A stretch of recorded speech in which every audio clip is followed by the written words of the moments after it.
It's your boy Barry B, and we're here with the Inboard M1. I'm gonna drop a video today about 5 things that I like and dislike about the Inboard. I just want to thank everybody coming to the channel, all my subscribers, anybody that's new coming to the channel. I just want to thank you guys. If you like this video, definitely like and subscribe, but let's get right into it.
It's your boy Barry B, and I don't quite know how to start this video. So we're gonna do more of a ride style video, at least for the first 5, and then we're gonna finish it indoors for the second 5. You can see my daylight or my lighting is running out of time here, so let's go ahead and get started. Number 1, actually, we're gonna go 5. We're gonna go 5, 4, 3, 2, 1. So in terms of things that I dislike, let's start with things that I like, all right? First one, number 5, would have to be stealth. Let me explain.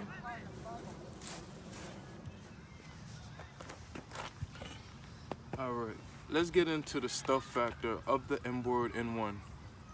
Those who know the Inboard M1, you know when you first look at this board, if you're not an electric skateboard enthusiast, you'll never know that this is an electric skateboard unless you hear the sounds, see the lights, or actually observe underneath of the board, you know? Or you wonder how the hell this kid is able to go up a 20 to 30% grade hill without kicking or pushing, you know?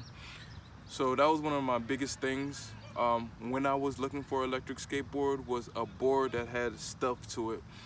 One of the biggest things I saw when I was in the market to purchase an electric skateboard was the fact of people getting $600 to $500 tickets for riding electric skateboards, you know, and that was one of my biggest fears. You know, I don't have to elaborate, you know, you guys should use 2 cents to really understand. Like, for me personally, I would prefer to stay away from any police interaction, you know, so I wanted something that's stealth, something that's low-key, something that's sleek yet beautiful. And when I thought of that, or when I was looking, the Inboard was one of the first boards that came to mind. I looked at a lot of cheaper boards that had similar stealth factors, but there's no board that supplies the amount of stealth that this board has. This is why stealth is number 5 for me. Let's go on to number 4.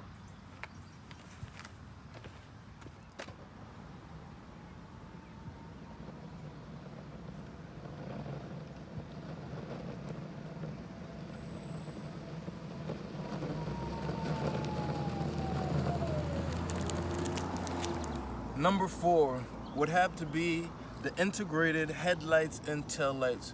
One thing that I love so much about this board is the fact that you can turn these off and on with no problem, you know? And the fact that it has taillights that actually work. All right, once you turn on the taillights, let's say you're on a rolling speed and you begin to brake, they actually brighten just a little bit brighter to let whoever's behind you know that you're actually braking. They actually work like natural brake lights. So they're truly integrated into this board. That's number 4 of the reasons why I truly love this board. let's go on to number 3. Let's go.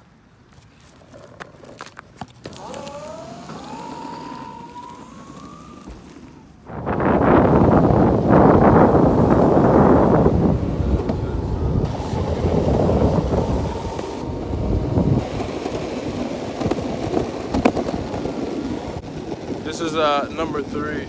The third thing I want to say about this board is its free roll capability. The fact that you can still use this board as a regular skateboard even when it's fully out of juice. My biggest thing is, I'll go ahead and turn it off here. All right, that's not off, that's the headlights off. We're gonna actually hold and power it off. So it's completely off now. And I'm gonna go ahead and go on to a roll. Gonna go ahead and excuse me, I got distracted a little bit. But this is no remote. I'm cruising down this hill here. It's a little bit of a hill right here. And this board just cruises. You know, I ain't gonna take that hill. That's one of the hidden reasons of why I got the inboard, is because I like something that has braking. If it doesn't have braking, I don't think I want it.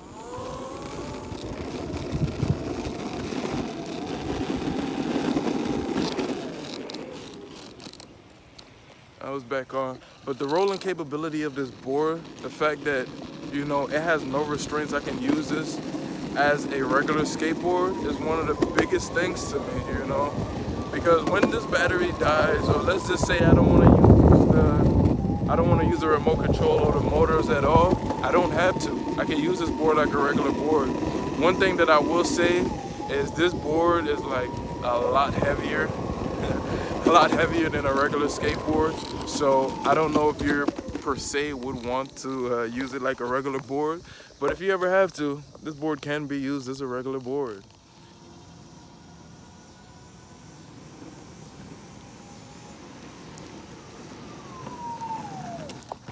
Let's get started with number 2. I think I'm a little too close there. Number 2 has to be the remote. This remote here is unlike any remote that you've ever seen. You know, there's no remote on the market like it. And the way that this remote works, once you get a feel for it, you truly realize that you have is a memory game with this controller. It basically builds in muscle memory.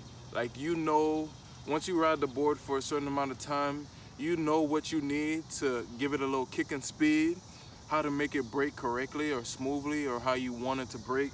Like, it's all a matter of time and muscle memory. But with this remote right here, I feel like it has a comfortable grip. It actually curves with your hand, you know, because usually I'm holding it, you're only holding it with 3 fingers, 1 finger on the dead man switch and the next finger on the joystick. And the thing about this joystick, there's a lot of play in this joystick. Like, you know, I can wiggle it around and it won't really do too much. Once I get it to half, that's when, well, just a little bit, like maybe a quarter of a move, it will start to actually move. But with this controller, like I said, it's all about muscle memory. I actually also use the remote controller on your phone, the control on your phone. Some people say it's a little bit buggy, but I actually find that it's a little bit more sensitive than the actual reflex remote. But in terms of control, I feel like you have a better control with your phone. Just to say that, you know, with your phone, it actually can tell when you're halfway up the screen or when you're a quarter ways up the screen. With this, there's a lot more play to it. But this is number 2 because the form of this remote I love how fast it charges. I typically go 4 to 5 days without charging this remote, and I usually have no problems. Let's go on to number 1. Let's get it. Ooh. Last but not least, number 1 favorite thing about the inboard has to be the swappable batteries. Now, I have about 3 of these batteries now, and when it comes to these batteries, they last about, let's say, for me personally, I'm a very aggressive rider, so it lasts about 5 miles. But I have about 3 of these things now. But last thing, this battery right here has to be the most sleekest battery ever. Just the way that you're able to just You know, this battery still has a good amount of charge. We have about 3 right here, and we have about 2 right here. The only thing I don't like about these batteries, they're 2 different batteries. I tend to like this battery more just because it has 5 LED lights, even though only 3 are lit up right now. This one only has 4, so this is like 25%, and this, I guess you could go by 20%. I can't tell. I think this might be an older battery, and this is the newer battery, but I can't really tell. Like coming on with the inboard, I actually realized that I don't have one of the original inboards. I have like, I'll call it the inboard 2.0, you know, just in how it works and how everything maneuvers inside of the board. But that has to be by far the best thing, because I have 3 of these things here, and when I tell you I put, I believe 400 miles now on the board, I'll go ahead and put up a screenshot right here of how many miles I put on the board. But with these batteries right here, I'm actually going to order my 4th battery, so that puts about maybe 20 to probably even 35 miles that I can go with the board.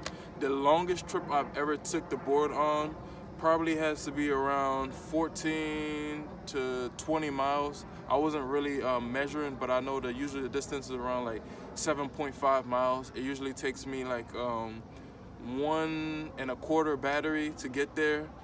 Depends on how I ride. Sometimes I can make it there on 1 battery if I'm not riding too aggressively. But this has to be by far the best thing I love about the inboard, these batteries. Now, sad to say, let's get on to what I don't like about the inboard. Let's go.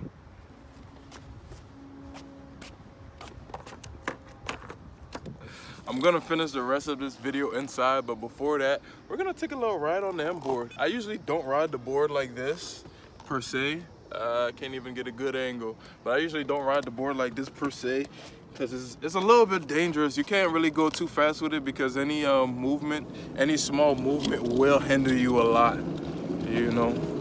So yeah, this hope I don't fall. I think I should have put my helmet on for this one.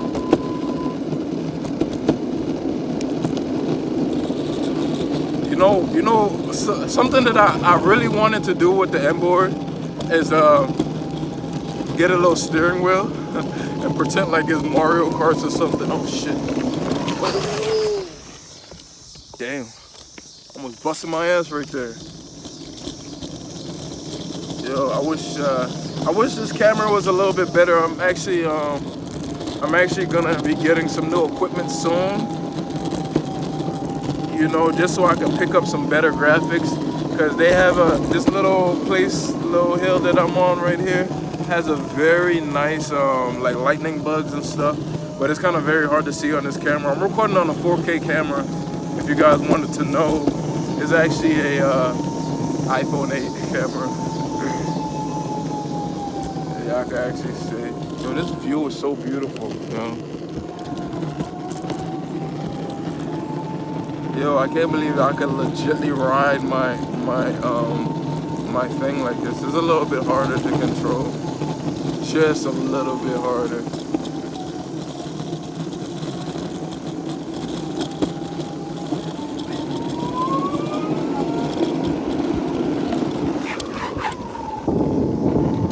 It's a little bit harder to control. A little bit harder. Like, it's like anything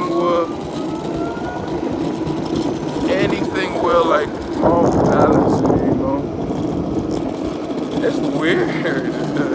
It's weird. Everybody be looking at me funny, like, what's going on here, bud? Like, nothing, don't worry about it. I'm just trying not to bust my ass.